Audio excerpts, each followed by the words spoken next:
at that point, you're not there to play it safe. Like if you're not taking risks, you're not competing. It's empowering. I mean, anybody who's done a CrossFit workout, you finish your CrossFit workout and you're like, I'm on top of the world. Yeah. Like a hunger for competition and like that super intense structure, routine. I still had that desire. Listen to the way people feel and the motivations for doing the things that they did. It was like they were describing me to a T. I'm not trying to solve everything for you, but I know that sometimes you just need somebody to listen. Learned the most is how to fill my cup by filling others. Welcome to the Hungry Dog Barbell Podcast. Join me as I talk with passionate people about their life's failures and successes, and most importantly, what keeps them hungry for more.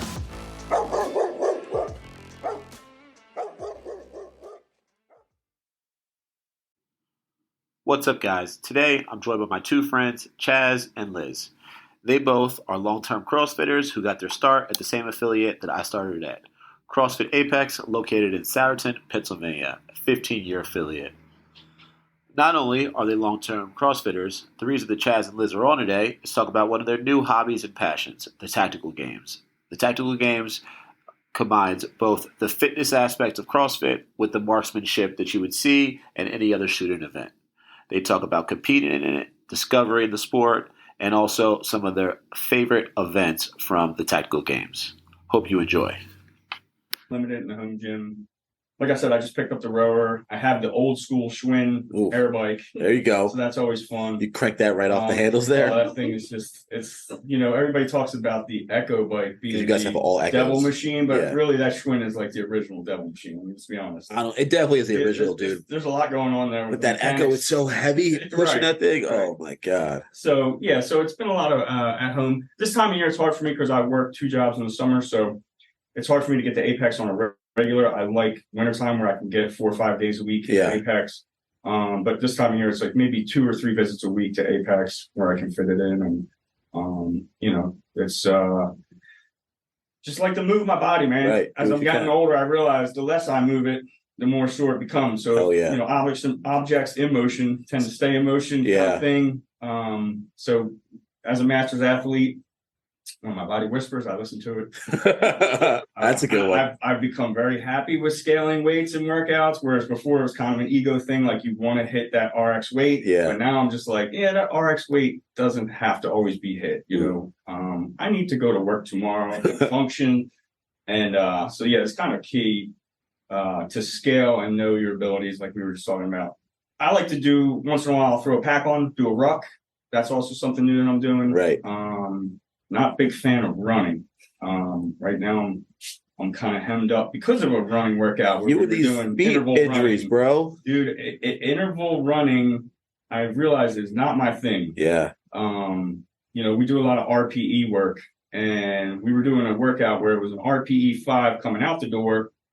You'd come back in 150 meters. You had to get that done, in under a minute. So we were knocking that out in 50 seconds. Getting onto the floor, walking for 45 seconds, then you're right back out the door in the RPE 7, which is about a full sprint. Yeah. And I had these 2 20-year-olds that I'm chasing, which is never good for me. Never good. And there goes that ego again.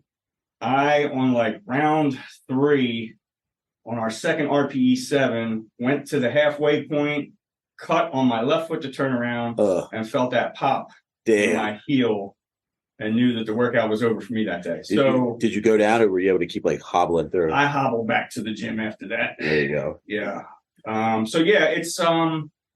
It's not a big like running is not a physical activity that I enjoy. Some people talk about runner's high. I've never experienced that. Runner's hate, baby. But then even during that workout, the one kid who I don't know was like, "Man, are you a runner?" And I'm like, "Only when I'm chased, bro. Like, I don't like to run." Right. I have some. I'm not trying to brag, but I have some wheels. You can move, yeah. But I think what really ruined it for me was when I'm a Marine Corps veteran, and when I was in the Marines, we were required to do a annual 3-mile run for time. I mean, that's the biggest running club. And right. So it was required that you had to get this 3 miles in under, I think it was 30 minutes was like, you capped out at 30. Yeah. So in my unit where I was at, there were a lot of good runners in there, and it got very competitive. And so, I would literally be the guy like coming across the finish line and puking his guts up, just trying to keep up with some of these cats because you were a chaser. Because I wasn't a runner. So I think that's kind of where I developed a love-hate for running. I don't love it. I hate it. He's pretty good at it. Now, Liz, you're a runner though, right? Like you were talking about like running marathons here. What's your workout split like? So I use the term runner very loosely. Okay, but you do run, right? I do run. Like Todd used to always tell us, like the best way to become a runner is just go for a run. Yeah, you know? I completely agree with that. So right now at this season of my life, I'm pretty much CrossFitting three times a week and then running 3 times a week and then giving myself that one day off. Are there so you don't cross over any of those days? No. I did when my mileage was low. Now that I'm in the teens for my long runs, Start building up to it. Yeah. So I'm taking like Chaz, I'm listening to my body and doing not the bare minimum, but again, I'm doing what my body needs. Right. So yeah, tomorrow I actually have to run 14 miles. Oof. Yeah, so gonna start that early though, and hopefully it's not too humid.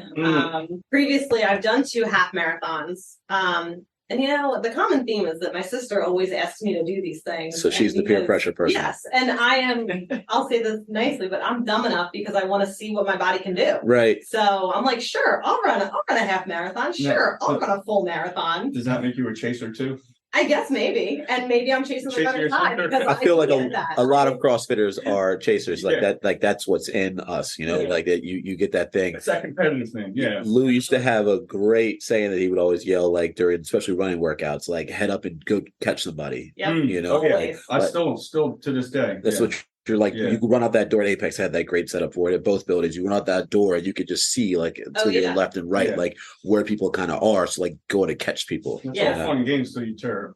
Yeah. until that walks into that area. Yeah. Did you guys hear about Kevin Hart and his injury? Oh yeah, tore all his abdomen muscles. So he tore his lower abs, right? Like Like he's in a wheelchair. he's in a wheelchair. It's essentially so that he doesn't like flex or extend his core, you know, like I hadn't heard that. yeah. Yeah. So he He was What an was he former NFL former NFL player, they were doing like player. a 10-yard spread or something like that, 10-meter He- spread, he a race. challenged him to the race. wasn't Yeah. it? So, I don't know. There was money involved in there. I don't know if you guys have seen Kevin Hart's trainer. He's a dude just trained on Right. Instagram. His name's like Boss or something like that. He's a real fit dude. He doesn't do CrossFit. He's like CrossFit adjacent.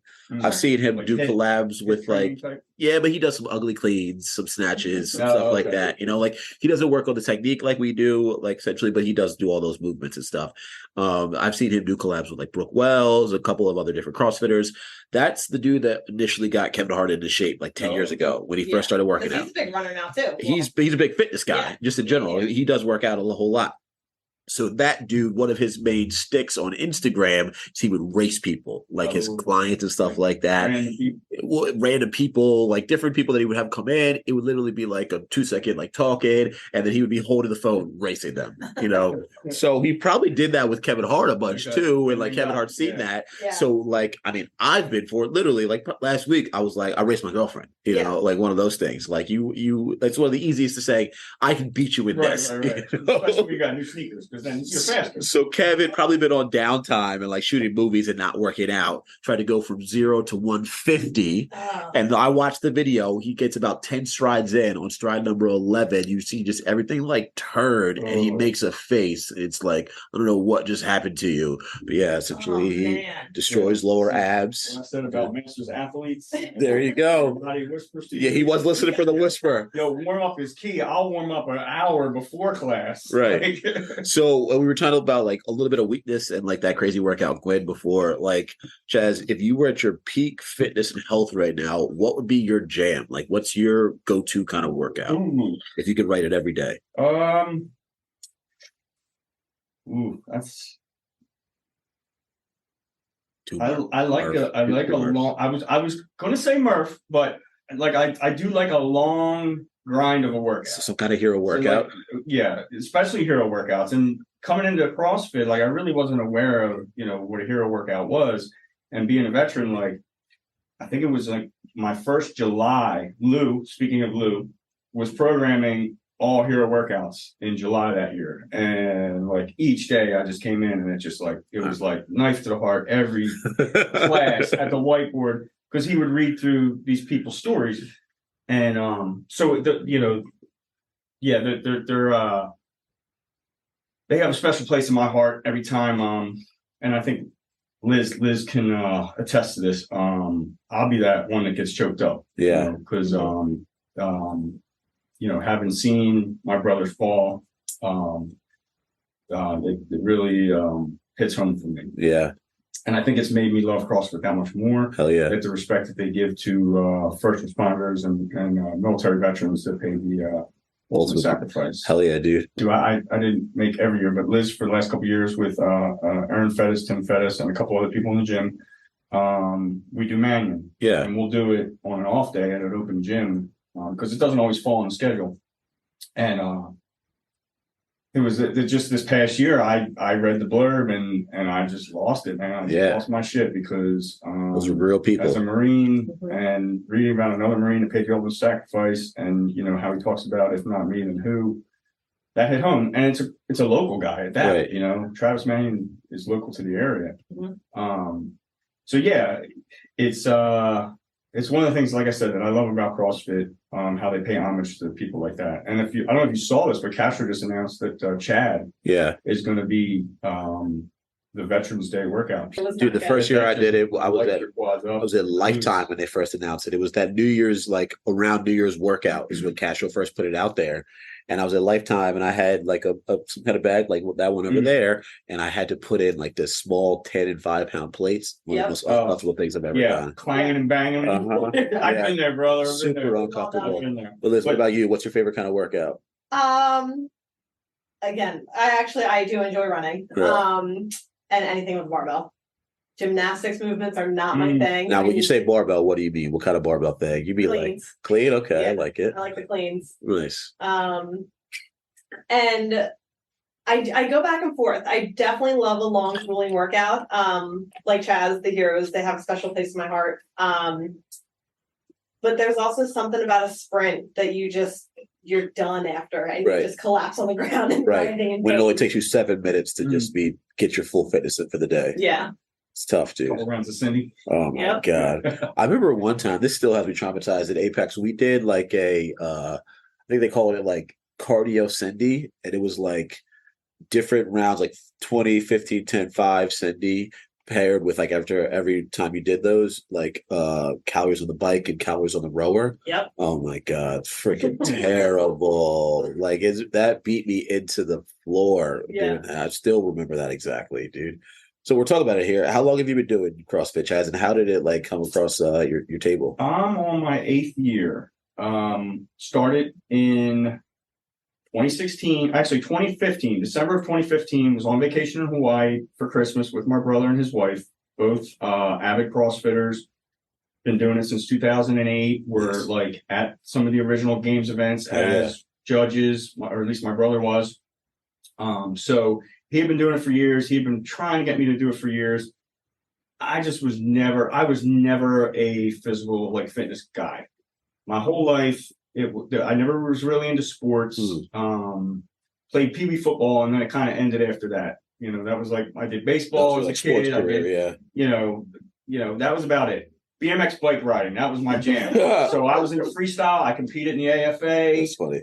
I had a half pipe ramp in the backyard. Went to Woodward BMX camp out in Amish country. Hell yeah. Me and my brother would ride our bikes with our buddies from Cheltenham all the way down Broad Street to South Street. Dude. What? Saturday, we would ride at Penn's Landing and it would be packed with like tons of kids. Back in the day, that's where everybody went. If you wanted to see some real freestyle, you would go down to Penn's Landing and people would be jamming out. What about Then we would ride all the way to frick home, like at sunset. Yeah. Down Broad Street, bro. Like, it was sketchy. But that was my like most physical fitness that I was, accustomed to, was riding my bike, skateboarding. That was a big thing for me as a kid. But as I got older, all that went out the door. Got into cars, so that was my thing. And you sit down in cars, no more. Yeah. So then, fast forward, joined the Marine Corps Reserve. That required me to be physical. Not that I liked it, but it was a requirement, right? And I met the basic requirement. I wasn't like gung ho Mr. Fit. I was the guy that would avoid the gym and just do the minimal stuff that I had to do: body weight, sit-ups, push-ups, pull-ups, and run. So did you think about, like, when you were about to go do like the test, did you think about I would dread it. your I fitness would at all? have butterflies in my stomach thinking, here we go again. It was the worst time of the year. Yeah. Every time it rolled around in November, I hated it.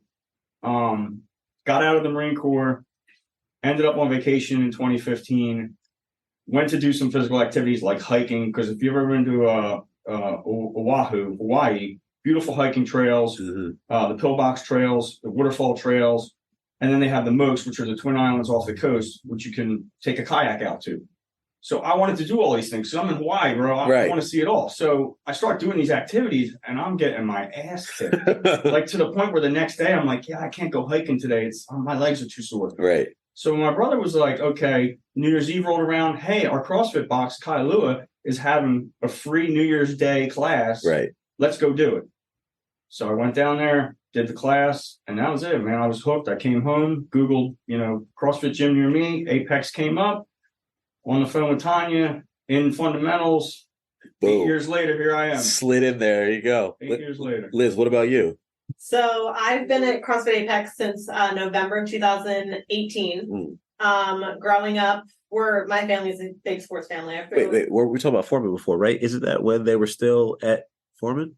So my fundamentals, the first and second one were at Foreman, and then my first workout was at Schoolhouse. Okay. So took you like a month to finish them. Yeah. I did fundamentals during the move. Yeah. So yeah, growing up, always playing sports, basketball, softball.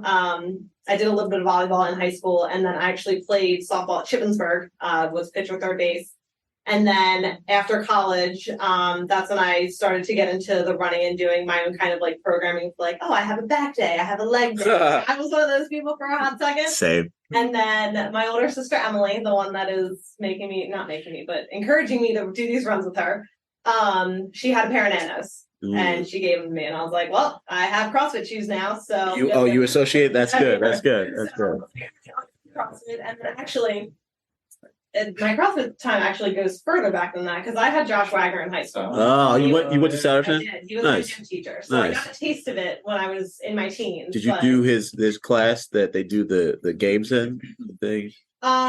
No, because he was still new at the high school at that point, so it was still. He had built up. Yeah. My very first workout in his gym class was a Tabata, and I could not eat my lunch after. That's fine. It wrecked me. That sounds like a Josh class. Yep. But then we did the 12 days of Christmas or CrossFit, whatever. Whatever he does, yeah. And then, fast forward, like Chaz said, fast forward to 2018, I got a pair of Nanos for my sister. You're in there. All right, here we go. That was my first workout in Apex, like after the fundamentals was a Tabata.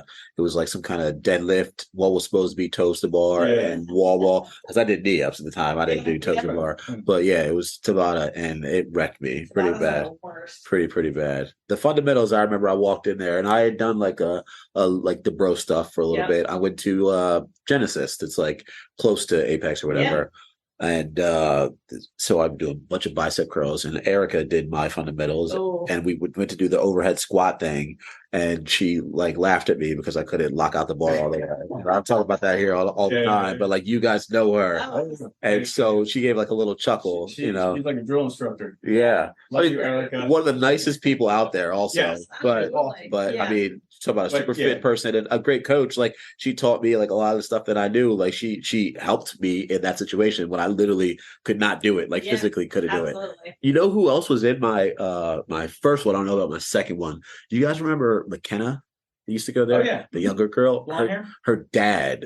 What's his name? Steve, something like that. You may not have known him. I don't know. I don't know how long he stuck around, but he did CrossFit a little bit. She got him into it. Afterwards, he was in my fundamentals, and he did a couple of classes out there. So if any Apex people are listening, they'll know who I'm talking about. But do you remember your first workout once you got into like classes? Are you traumatized like me? Tell us. Really traumatized. I remember, so Tanya did my fundamentals, and we were going over the snatch, and she was like, it's a really complex like Olympic weightlifting movement. We really don't do it that often. My first workout had snatches. So okay. I believe it was a 22-minute AMRAP, and it was 22s of everything. Wow. There were wall balls, box jumps, snatches, and maybe like one or two other things.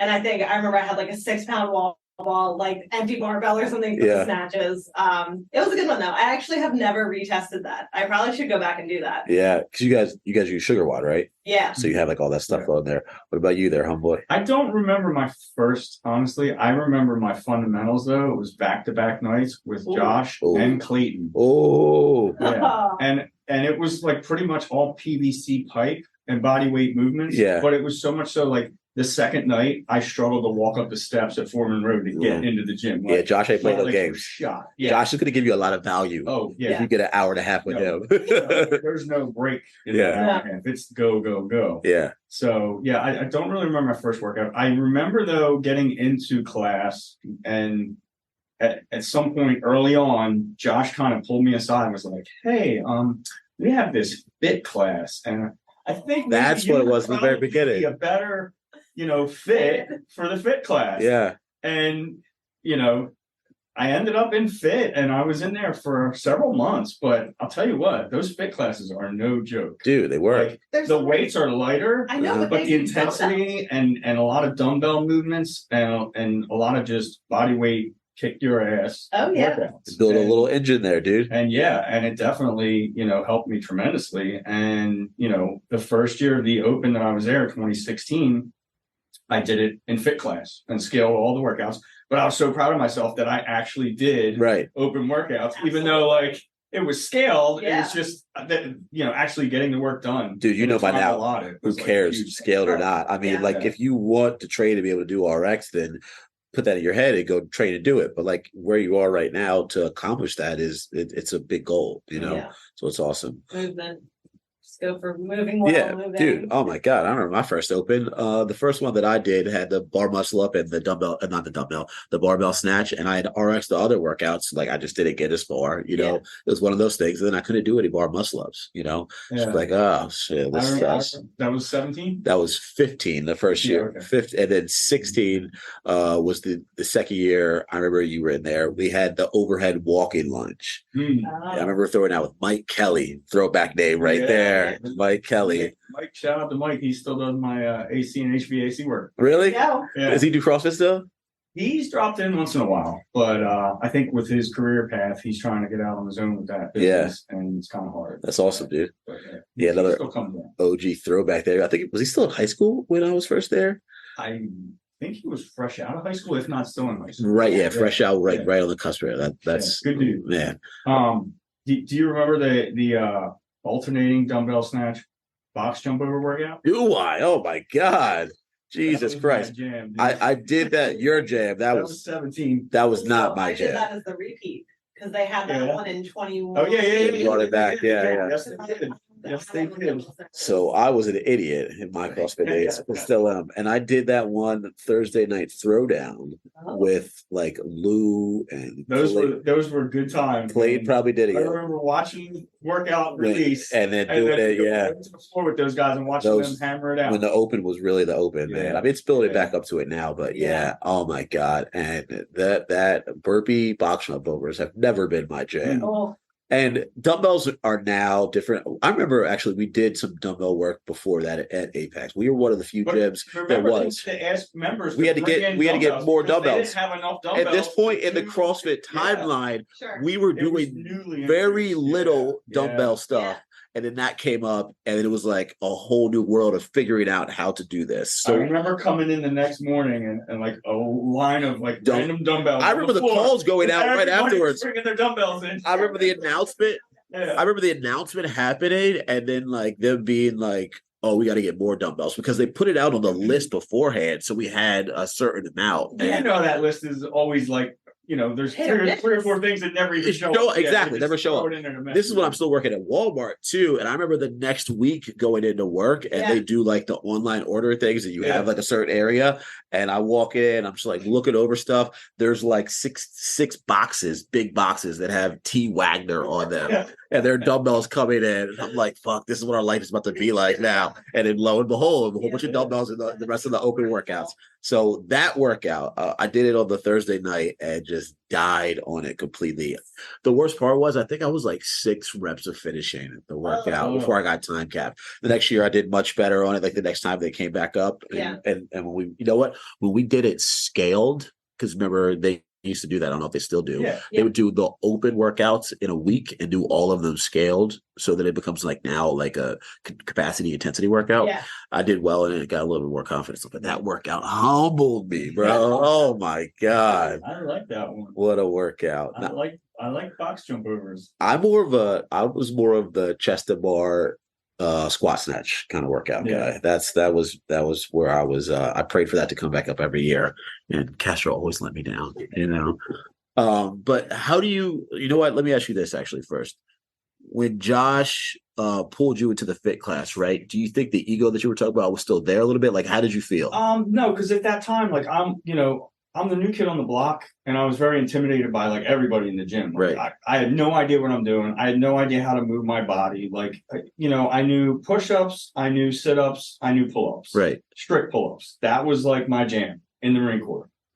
We really didn't do anything other than like jumping jacks, like calisthenic, old school type movements for our PT is what we call it, physical training. So, I was like a sponge. I was trying to learn everything I could. Like, I'm watching people in the gym throw around all this huge weight.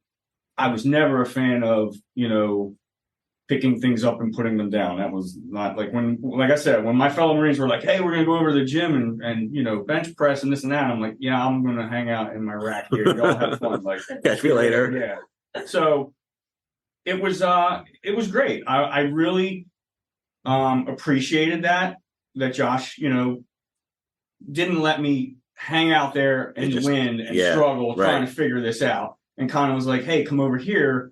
And at that time, and still is kind of now, it's an older group of members and it's a lot of young kids, so I was kind of like the odd guy in the group. Yeah. But I enjoyed it, and it definitely helped me with my cardio capacity because I really didn't have any. Right. And helped me to, kind of work out some of the movements. So yeah, it was a great thing. Right.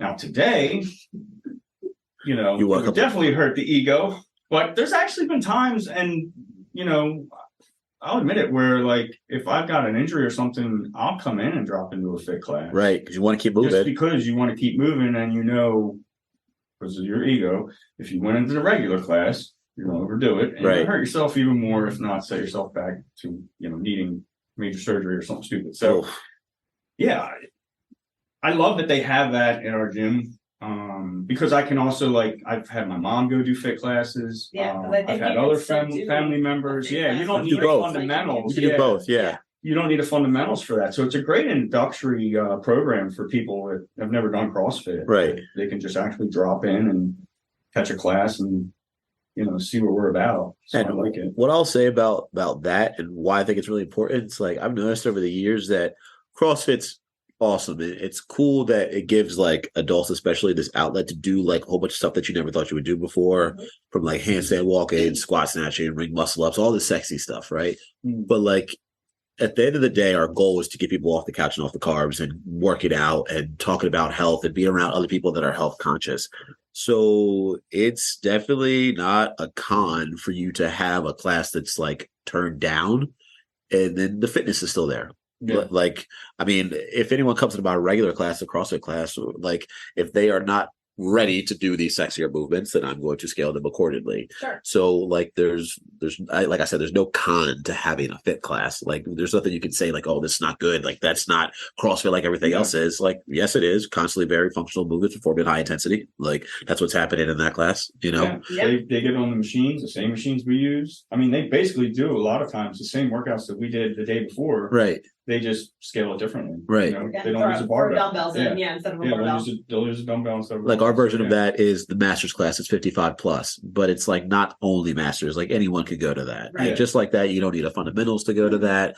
Everyone's welcome to join. And they'll do just the same thing, similar workouts to us.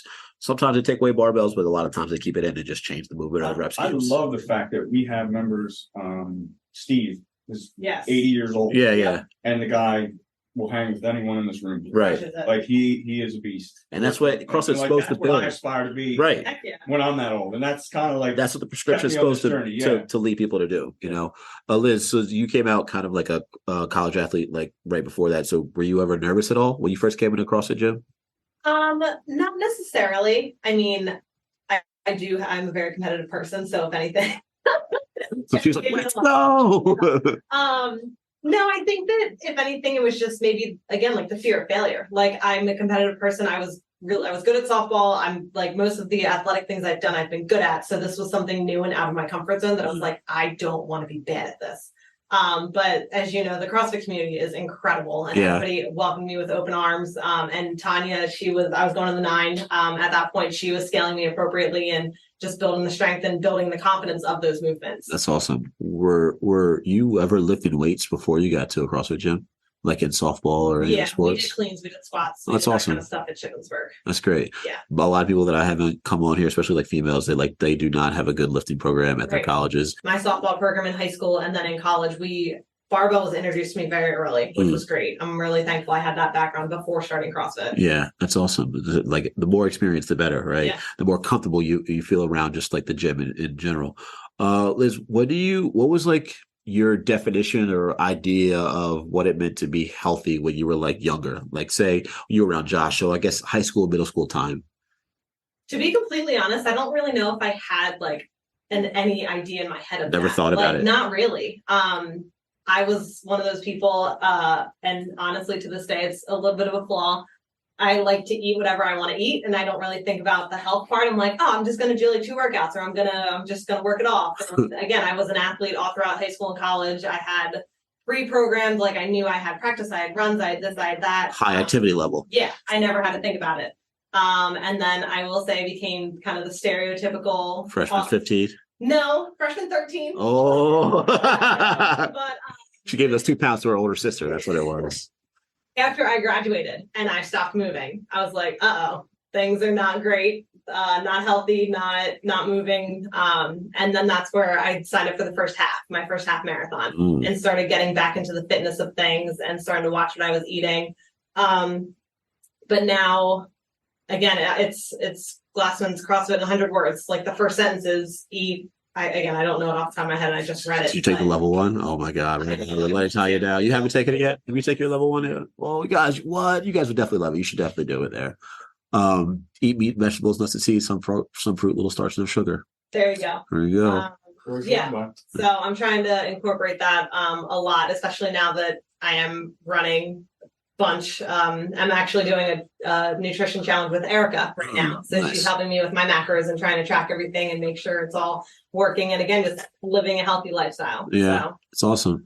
Now, Chaz, over there for you, before we talk about the health thing, I know that you were like, you look at the things that you eat, you're conscious about it, try to eat pretty natural there. How long has that been for you? That has been pretty much this 8-year journey. It actually, some of the factors that pushed me into CrossFit, really bad acid reflux. Ended up at a gastrointestinal doctor, had, all the tests done. And at the end of it, he basically handed me a bunch of samples of Prilosec and said, here, you're going to have to take this. Oof. And I'm like, for how long? And he's like, well, forever. For the rest of your life. Yeah. How long do you plan on living? You gotta be kidding me. Yeah. And immediately reached out to my brother, who's the CrossFitter, and was like, because I knew he was paleo, he was all hardcore with his diet, and we all kind of laughed at him and the rest of the family because we never were raised that way. And so he was like, bro, like start eating some yogurt.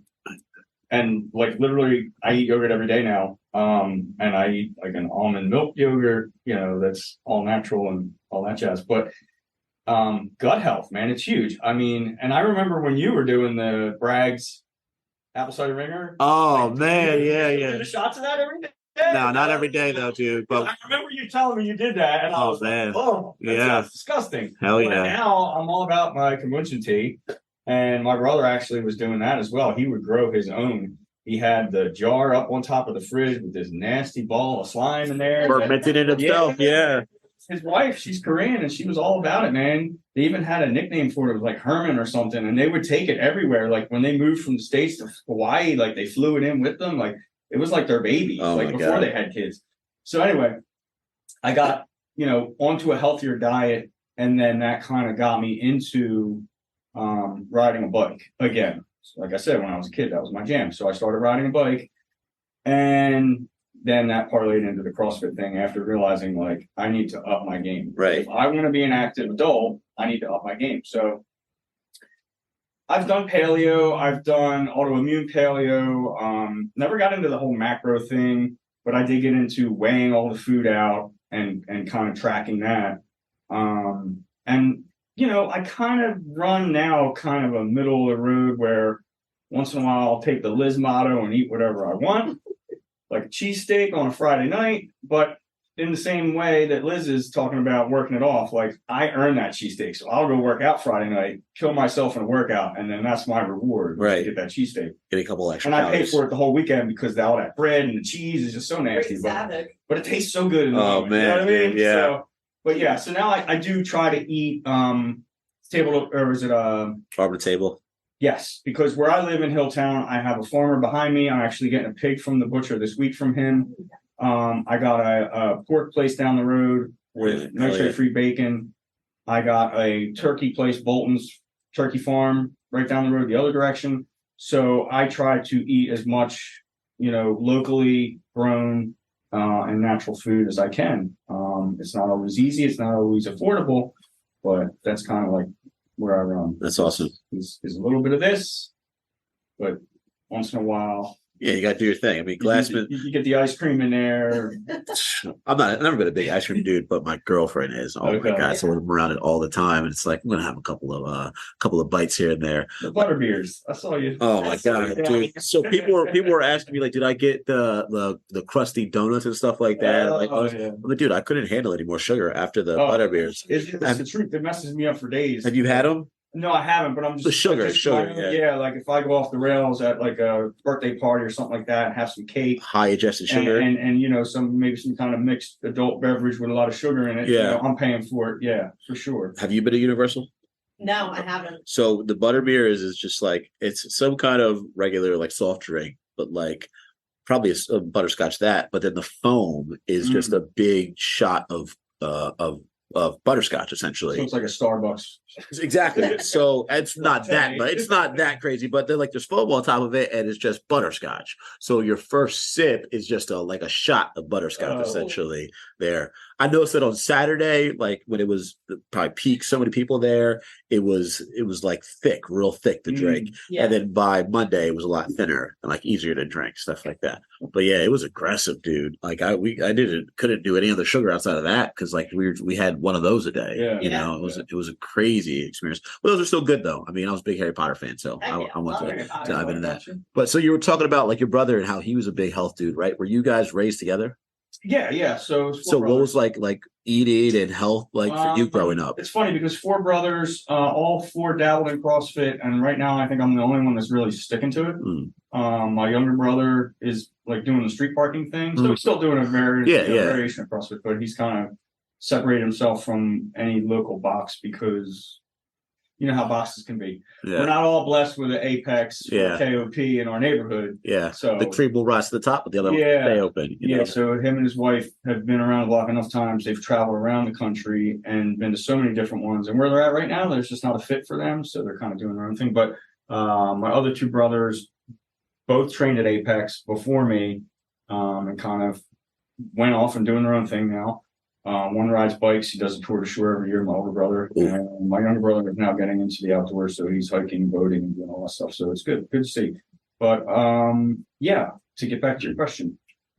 What was your question? What was like health and fitness like for you guys? Okay, how'd so you guys eat? there was no like we were latchkey kids, both my parents working. You know, we would do TV dinners.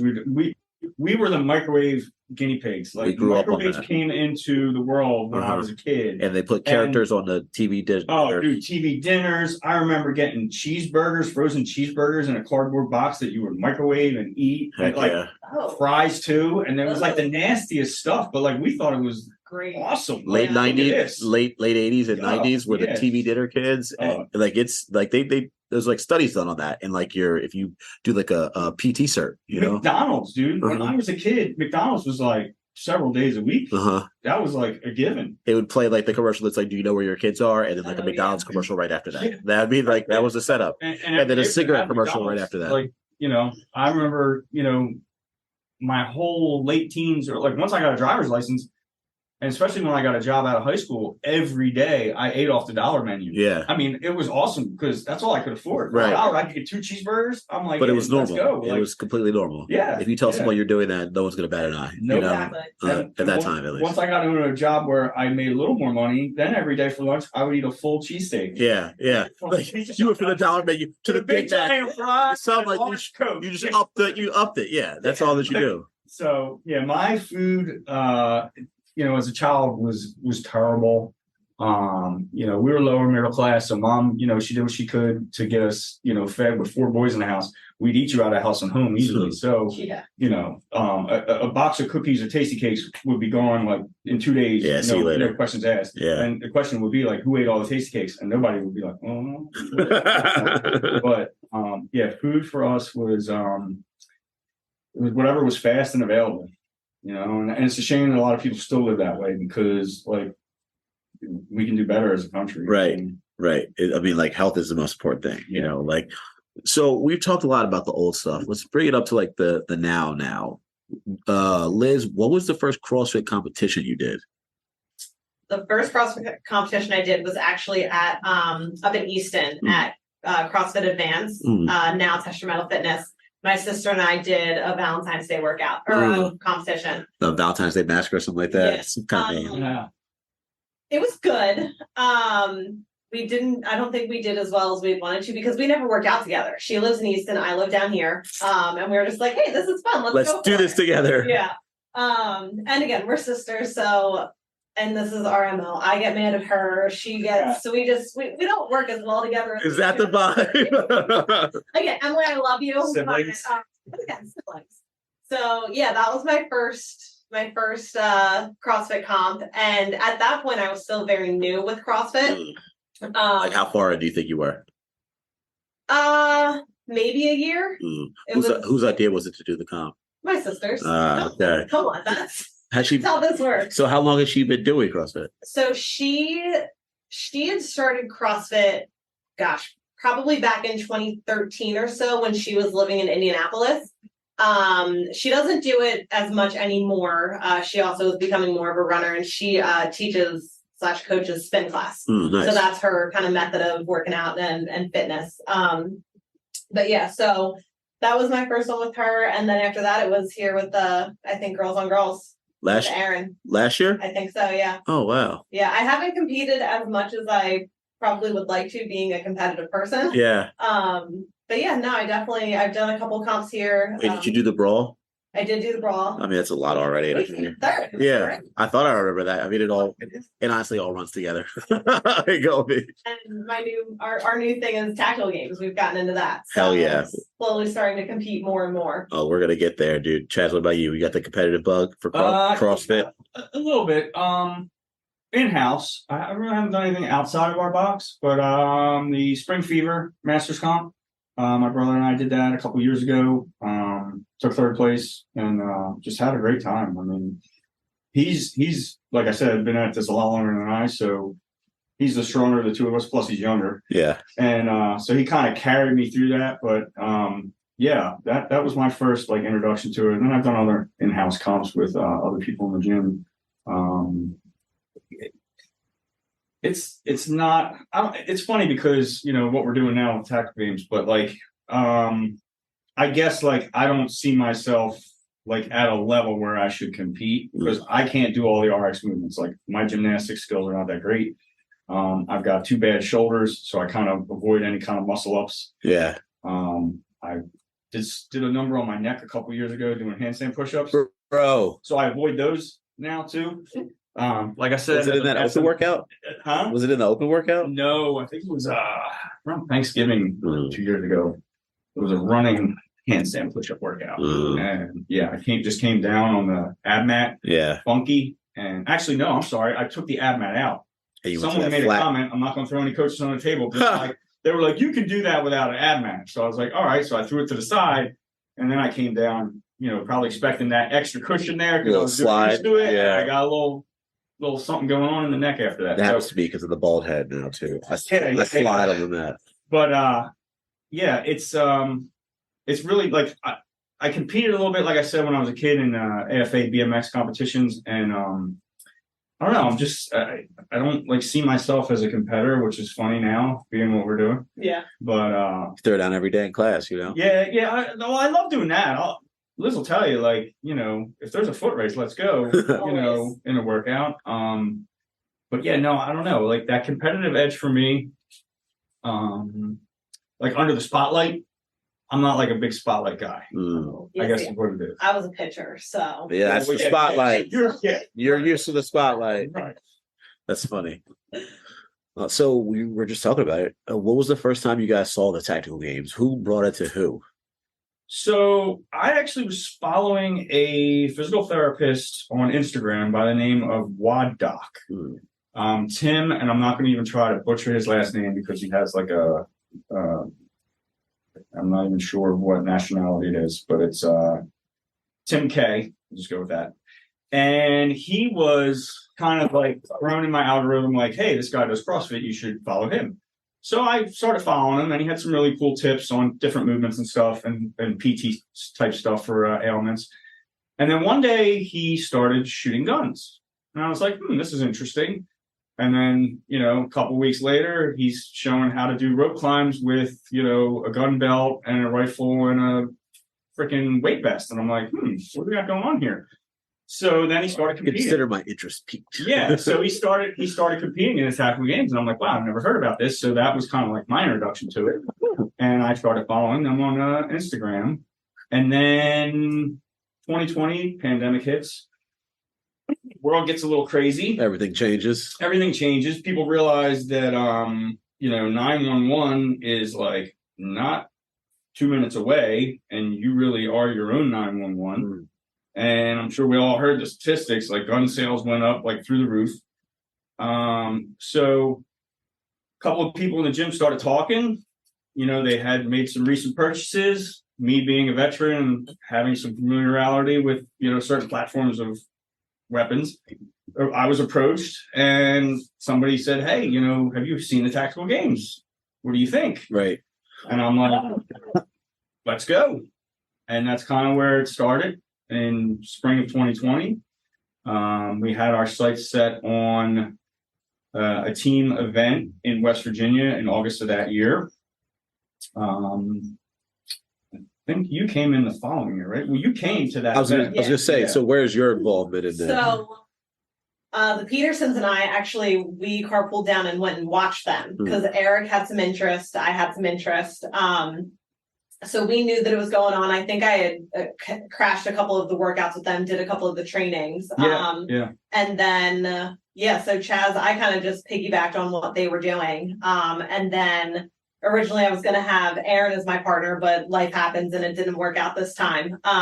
But so I went my first year as a spectator. I volunteered when they went in Ohio and competed. And then the third year, I competed actually with Eric Peterson. That's awesome. And it's been fun. It's honestly like competitions is where you get challenged. Right. And it's all different types of movements and heavy man type stuff and grunt work, and it's fun. I was going to say, so before we continue on with like experiences, tell us more about like what the tactical games is. Like, what would an event like look like? What's the format and layout? I tell people that ask me what it is basically it's a cross between Spartan, strongman, and CrossFit and rucking with guns. Yeah, and you get to shoot guns. Yeah. Nice. So yeah, it's a little bit of everything. I think so like our experience is it's CrossFit strong. Yeah. But there are implements in there that are not in the CrossFit world, like the Heffelstone. Right. So that'd be strong man, stuff like that, powerlifted. The thick axle bar, which you don't really see that used in CrossFit. Tried cleaning that a few times. It's interesting. So like in a weekend, is it multiple day stuff usually? Is it like different events? So like the typical regional events are 2 days. They also do skirmishes, but the skirmishes are not as prevalent as the schedule for the actual regional events. They'll do a skirmish around certain regional events where it'll be the day before the 2 day actual comp.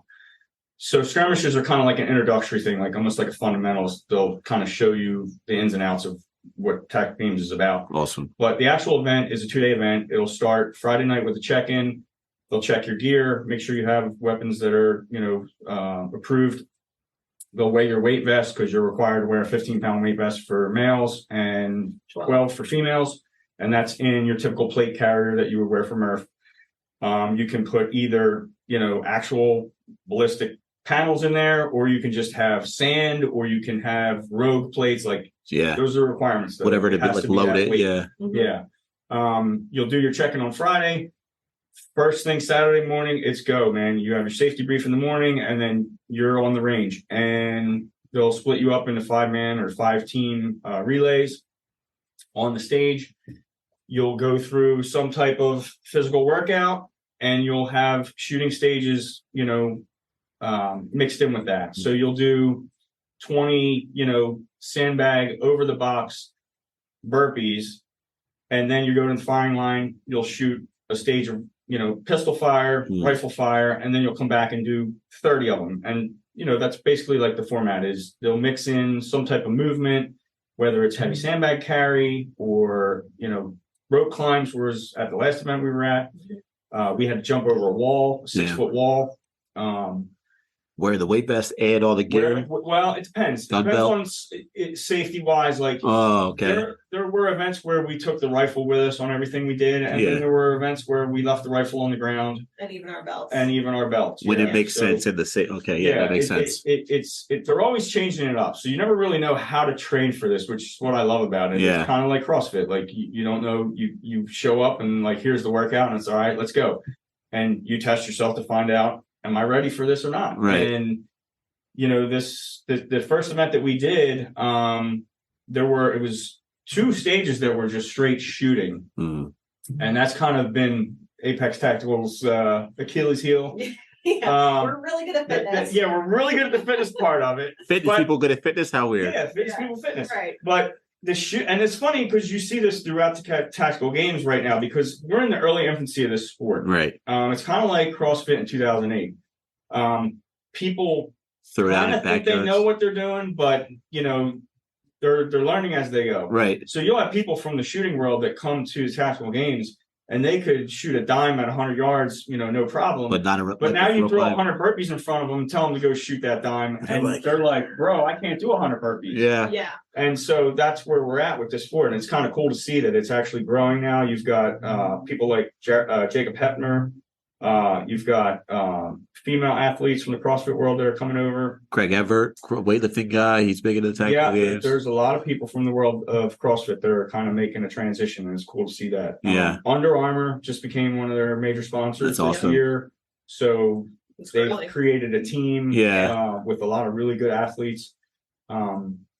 But getting back to our first year, there were 3 teams from Apex that went down. We ended up with our male-female co-ed team taking first place at the event, which was pretty awesome. Dope. And then the other 2 teams finished strong. The following year, we went back. My partner Chris and I, shout out to Chris Matusik, we took first place in the men's masters 40 plus. Hell yeah. And we had another team from the gym in the intermediate, which is kind of like, I don't want to say scaled division, but it's not the full elite. Yeah. So it's funny how their divisions are worked out. You have women's, you have women's masters, you have intermediate, tactical, men's masters, and then elite. So the elite is where your actual CrossFit Games athletes are at. He's elite. They can shoot and they can move the 200-pound sandbag and then come to the line and shoot and actually hit the target. Hell yeah. Not to disparage Hepner because he's gotten much better, but his problem starting out was he couldn't hit the target. Yeah. He could move that sandbag and run circles around everybody. I watched, But his shooting was not as good, but he's gotten way better. I mean, like I said, just like CrossFit early on, people are getting better and better at this sport as it grows. Right. So that, like I said, that first year and that second year, we had first place, teams coming out of West Virginia, which is pretty awesome. We signed up for Ohio the second year, where Liz went through the gauntlet of being a volunteer, which she will probably never do again. Not to disparage it. Volunteering's a lot Yeah. at It's events. an expensive sport, and by her volunteering, it got her free entry into the next event of her choice. So that was pretty cool. Yeah. And actually, now they pay their volunteers, from what I understand, depending on That's good. they give them That's getting housing, bigger. they give them food, and Uh-huh. they give them an hourly wage, which is pretty awesome. It's also better than the CrossFit Games. Yeah. So Throw that out there. it was an eye-opening experience for everybody involved, and now we're bringing in more people from the gym that have gotten interested in it. Yep. We had a guy, Mike Dolsky, who came onto the scene that first year, kind of just happened to walk into the gym looking to do some CrossFit. Yeah. And talked to some people in the gym and was like, wait, you guys want to shoot guns? You want to shoot some guns? Yeah. He's like, oh, I'm a firearms trainer for the United States Air Marshals. Hell yeah. And I was like, bro, did we just become best friends? Yeah. Yeah. And from there on, he created a syllabus. He had us on a training program. Josh and Tanya had us on a strength program. And like, we kind of just been kicking ass from there. Meld the both worlds together. That's awesome. Yeah. So like on that note, Liz, what was your experience with guns and shooting before you got experience to this? I think I had fired a pistol once in my life. Yeah, we did I really did not have much of a background. And then I got the bug. It's exciting. Again, it lets my competitive juices go, and it's just, I always love learning new things. Hell yeah. So yeah, Chaz has taught me a lot. And again, all the guys, we have other former military, former law enforcement that they know a lot about guns that they're helping. Luckily, CrossFit brings that in. Yeah, absolutely. So yeah, it's been a really good experience. And now it's flattering because I've told some of my friends from my softball world and other areas that I'm doing this. And like, can you teach me? Like, can we go? And I was like, yeah, but let's pump the brakes for a hot second because I still have so much to learn. Let's go back to that teach you part first. Yeah. It's like trying to be like a coach without having your own one. Yeah, right. Exactly. Right. So, but no, it's been and the tactical games world community is very similar to CrossFit. Hell yeah. Like there are people, the one Battle Boss, as they're so called. I volunteered under her, Megan Kennedy. Kennedy Cop Fitness on Instagram. Hey, shout out, Megan. Incredible. And again, like I saw her and her fiance at West Virginia this past year, and now we've become friends on Instagram. And again, always supportive, and it's really cool to just cross paths with these people. Hell yeah. What did it feel like the first time you pulled that trigger? Scary. I'm not gonna lie, I was not. I mean, you know that there's a kickback, but it wasn't. And the first time that I actually fired was at an indoor range. So it's worse because it's really loud. So yeah, I'd actually gone with my sister and her boyfriend. He's big into firearms. Yeah, so we had gone, and then was that in preparation for that? Like, was that was just random? Yeah, he's like, we have guns, let's go shoot them. I was like, okay. Again, obviously very safe and following we watched the videos and made sure we were following all the proper protocol. And then I think it was that happened over Christmas or over the winter. And then that summer was when Actual at Apex kind of picked up, and I was like, okay, let's do it. Hell yeah. So what do you get nervous before things? Like, what's your level of nervousness before like that event or like a high level softball game that you were in? That's really funny.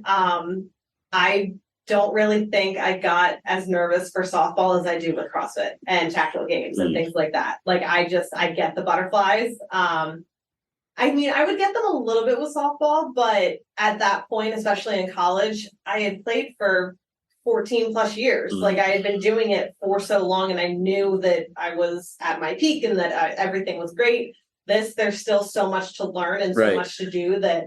And even it's funny because the way that they score things in the tactical games, they have procedural penalties. So if you misfire like out of sequence, you get a penalty. If you miss your target, you get a penalty. Like there's a lot of pressure, and that's where again we struggle because we do really well with the fitness part, but we're not that great of a shot. So our scores get hit pretty hard because we're not hitting the target as much as we should. We'll rock out like a 14-minute battle in 7 minutes.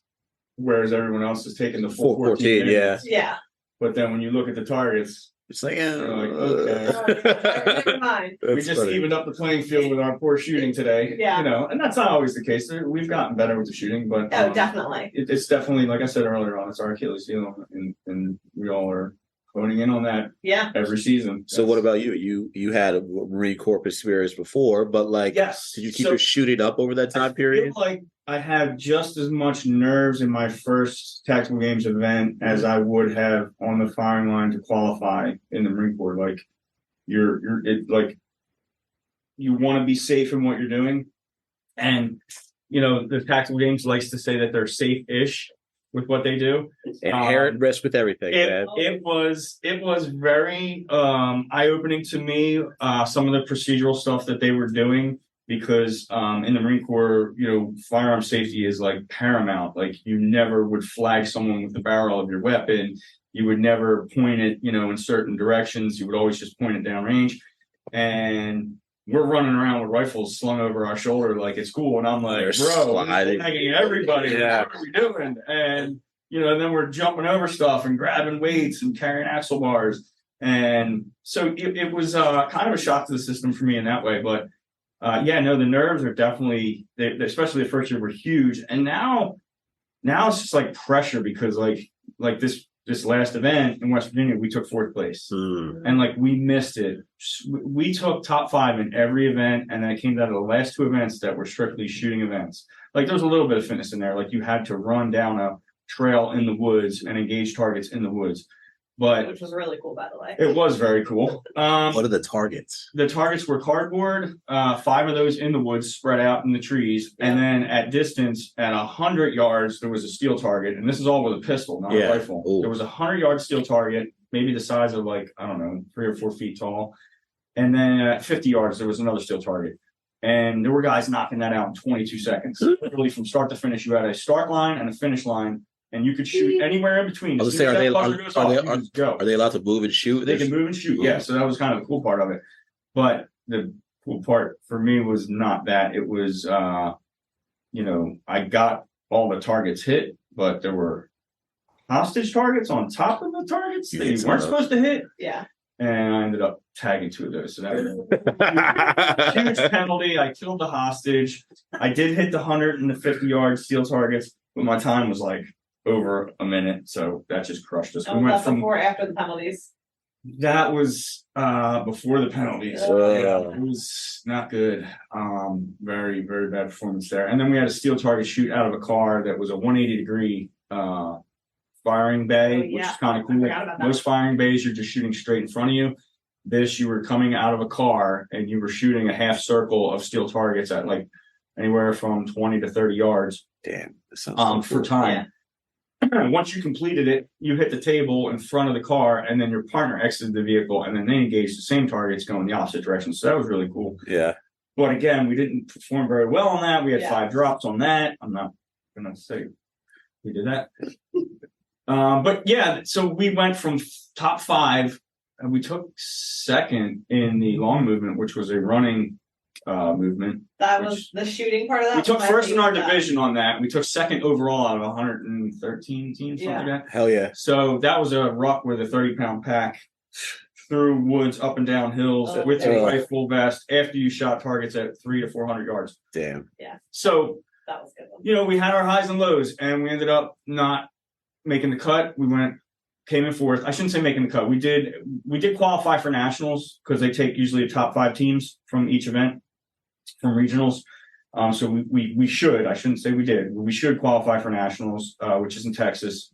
So, when they throw that straight shooting event at us, it's a challenge, man. So the butterflies are twice as much. You're just stressing, I gotta get these shots in, right. Get these shots in, and then you basically put all that extra pressure on yourself that you don't need to. That high heart rate, a lot of put a lot of pressure on yourself, makes it harder to shoot. Yeah, no, it's definitely it's exhilarating. It's kind of cool to even just spectate a sport, to sit back and watch, especially the elite guys run through this stuff, because The elites are there. They crazy. don't miss. The Even in my execution level is out of this world. Yeah. even in the Masters division, because there's a running joke in Tactical Games that the Masters division 40 plus is where the elites go to retire. So like when I went to Texas last year for nationals, oh my God, was that eye opening? Wow. Those dudes do not miss. Damn. Like you're talking the best of the best from all over the country. You're talking former special forces, active SWAT members, former law enforcement, FBI, like, all the different initials. That's crazy. And you're Joe Schmo off the street just trying to like get by. Yeah. And Literally. it's cool. It's an awesome community, like Liz said. You're Really like, good I can do people. burpees really fast. That's why I'm here. Yeah. Pick things up, put them down. Yeah. And that's where you got to get a partner that's lights out on the shooting. Yeah, we and then do you got the fitness. and Yeah, that doesn't hurt. Yeah. Doesn't hurt. Liz, last like 2 questions I have for both of you guys. Liz first. He just talked about one, and I'll come back to you for this. Do you have like a favorite experience from the Tactical Games? Like the coolest thing you got to do, what you went home with, you're like, damn, that was so awesome. I'm so glad that I did this experience. So it's mixed. So my favorite one from this past year in West Virginia was the long movement. Like you just said, we had to engage the different steel targets. So at anywhere from 300 to 400 or even more yards. So you and your partner were set up on a tank trap, and you had to be touching the tank trap in order to engage your rifle. So you'd alternate. So you hear the pop, ding, hit. Like that's just so satisfying to hear it. You go, I go. And Eric and I, we had shot 300 yards once prior to that competition. So we were kind of nervous for it. We didn't really know how it was going to go. And we actually did really well in the shooting piece. Yeah. The ruck, Eric is not as strong of a ruck runner as I am. But honestly, this past year at West Virginia, I loved all of the events. All the battles were really cool, and they were also different. The other one that I liked too was we had to do the one with the bike. We had to stand up on a C2 bike. No seat. No seat. So No you're seat. in your vest, you're doing this, and for Eric and I being a co-ed team, we had 18 calories, I think it was. So he did the first 9, I did the second 9. And then when your partner's engaging in the rifle or pistol shots, depending on what the firing sequence was, you had to be holding Stress carry. Yeah, stress carry for one of the sandbags. So that one was that was a good one. I love sandbags. What about you? Favorite event? Experience? El Cartel. Oh, I So, didn't get to do that one. Yeah, you watched this dude though, right? Sounds like a Breaking Bad Yeah. episode. El Cartel. Yeah, dude, it was around 360 bay. So set the stage, 360 bay. So basically you have 180 degrees around you of targets, steel and paper. You got your rifle, you got your pistol. You're sitting in a Suburban. Your partner's in the passenger seat. I'm in the driver's seat. When they say go, you start engaging out the window of the truck with your rifle, the paper targets. Once you're cleared, you fire off all your rounds. You show clear because, they're safe-ish. So you want to make sure your weapon doesn't have any more rounds in the chamber. So you show clear. The judge on either side of the truck clears you. You now exit the vehicle, get out, draw your pistol. You start shooting from the open door, engaging targets. Like I said, 180 degrees. Your partner's got one side of the truck, you got the other. Once you complete that and they clear you, you holster your pistol. Now there are 2 rubber dummies in front of the truck. These are supposed to be your boys that are injured, and you're getting them out of the freaking the fight. You're getting them out of the Bloody carry? Oh. yeah. No, whatever carry. They were 180-pound rubber dummies. Oh. And I don't know if you've ever seen Rescue Roger or Robbie, whatever his name is. They're like legit like dead bodies. Oh, like, yeah. You mean that? Yeah. Yeah. So we had to get those in the back of the In Suburban. the trunk. And it had the barn doors on it. So once you completed your sequence of fire, now the clock starts. Yeah. And you've got 2 minutes to get those things back in this truck, loaded up, doors shut, back in the driver and passenger seat, both doors shut, and then that's your time. Damn. People were capping out left and right because I bet. those rubber dummies were killing them. Yeah. They couldn't figure out how to get them in the back. Right. Especially smaller people. Like, you got to use the buddy system, grab the arms, grab the legs, heave ho. Like, it was crazy. So we're watching people do this over and over and over. And we finally get up there, me and Chris, and we get through the shooting piece of it. Boom, we're on the dummies. dragging them around. And our coach, Mike, this was the scenario he said, okay? And little kids, earmuffs. So he's like, these are 2 dead hookers. The cops are coming, and you need to get the dead hookers in the trunk of the car before the cops get here. Evidence has got to go. So, gotta move fast. So we're dragging these things around the back, freaking heave home up in there, slam the doors, like limbs are flying, hitting the head with rubber feet and all kind of crazy stuff. Hell yeah. Slam the doors, get in the truck, boom, we beat the cap out. Dude, it was so like motivating. Everybody was cheering and everything. Like just like at a CrossFit workout, yeah. you kill a workout and people cheer you on for getting it done. Like, and so like that was probably like the best. That's amazing. Best one for me. And that and the long movements. I as much as I hate running, the long movements, the first year we were there, Chris and I took first place in the long movement. And that event, we kind of have like a standing thing. I think last year, like every West Virginia so far, we've finished in the top 3 on the long movements. Like that's kind of like our thing. Yeah. We just drag each other through it one way or the other mentally. Cause like the one in West Virginia, it was hot that day. And we're talking about the Panthera training facility. I believe it was like 5 miles or close to 5 miles. Yeah. 4 to 5. And it's all dirt roads, up and down hills. And at one point they had us on a dirt bike trail with like the whoop-de-doo jumps. And you had to go up the jumps. You're literally crawling up these freaking hills to get to the top and get over the other side. So yeah, it's cool, man. I love the fact that they're always changing it up. They're always throwing new elements in there. This year, like I said, the road climbs came in. Apparently they were in there. They were in there previously, but they were gone for a few years. Put it back in. What's that? They put it back in? Yeah, they put them back in. I think they were worried about for safety. They kind of shied away from them for a while. But they brought those back in. And I will say this year they did have the substitute if you couldn't do the rope. Yeah, they scale things. So it's not so much that you have to do the rope climb. If you can't do a rope climb, you're allowed to do burpees as a substitute to scale it, They were burpees over a yoke, basically. Hand release burpees. Yeah, hand release burpees. Those are the best. With all your gear on. But they do find ways to make it fit to everybody's fitness level, one way or another. So that's pretty cool that they do that for everybody. But yeah, long movement, El Cartel, those are pretty cool. That's dope, bro. So with a couple under your belt now, like, what are you hungry for? I want to go back to Nats. We'll see if we get the invitation. They have 2 more events to go in the season, and then they'll kind of send them out, shuffle the deck, and see where everybody falls out. Like I said, we went last year, Chris and I. It was an amazing time just outside of Austin.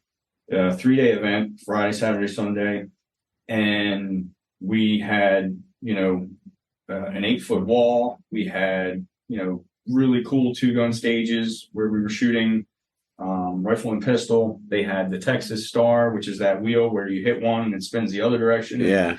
Kind of rotates in every direction. Damn. They had some long distance stuff shooting out of the back of a van.